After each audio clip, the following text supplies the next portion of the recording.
साथीभाइहरू हामी चाहिँ यस्तो घुम्दै होइन घुम्ने क्रममा चाहिँ हामी आज यस्तो खहरे खोलाको जङ्गलमा आइयो। यो मकवानपुर जिल्लाको मयूरधाप गाउँ हो। मयूरधाप होइन, यो बनेलधाप गाउँको चाहिँ हामी वडा नम्बर 14 को जङ्गलमा आएका छौँ। एकदम रमाइलो भइरहेछ। चिलमा हिँडिएको छ कि आज चिलमा। जस रमाइलो छ यार। जङ्गल छ होइन, खहरे खोला छ। यो सानो सामुदायिक वन हो, मुख्य वन त होइन तर सामुदायिक वन हो। तर खहरे खोला चाहिँ आइरहन्छ यता। ल है साथी हो, हामी चाहिँ एकदम मध्यम जङ्गलभित्र आयौँ होइन।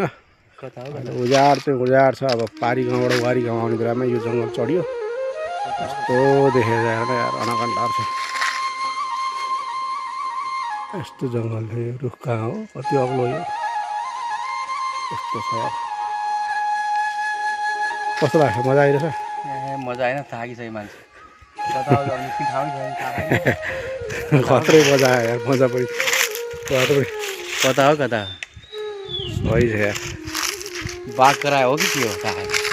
बाघ बाँदर हो कि बाघ हो कि बाघ आयो भने यो जङ्गल भनेर के गर्नु यार। यस्तो जङ्गल छ होइन, जङ्गलको बिचमा ल्याएर चाहिँ एमाले कार्यकर्ता झोलेहरूले चाहिँ यस्तो अब यो पक्काको स्ल्याब बनाएर होइन, नाली बनाएर यो काङ्ग्रेस एमाले चाहिँ यस्तोमा पनि अलिकति पैसा बजेट पठाइदिनु पऱ्यो भनेर जङ्गलको बिचमा ल्याएर चाहिँ यस्तो गहिरीमा होइन, यस्तो गहिरी खाडल छ होइन। अब यहाँ यस्तो अनकन्ट्रोलमा ल्याएर बजेट खर्च गरेको, पैसाको सत्यनाश। हेर केटा हो, जङ्गल आइयो। जङ्गल यस्तो भिडमा छ।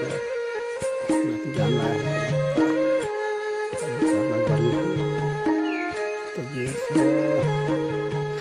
जङ्गल पुरा उजाड छ, उजाड।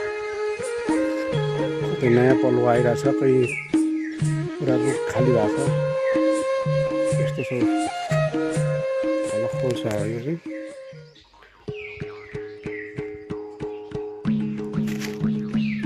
पारी न यस्तो छ। कस्तो लागिरहेछ? कता एउटा मान्छे देख्दैन। बाघ आएर खायो भने खायो तर खायो पनि हुँदैन। खाएको छैन।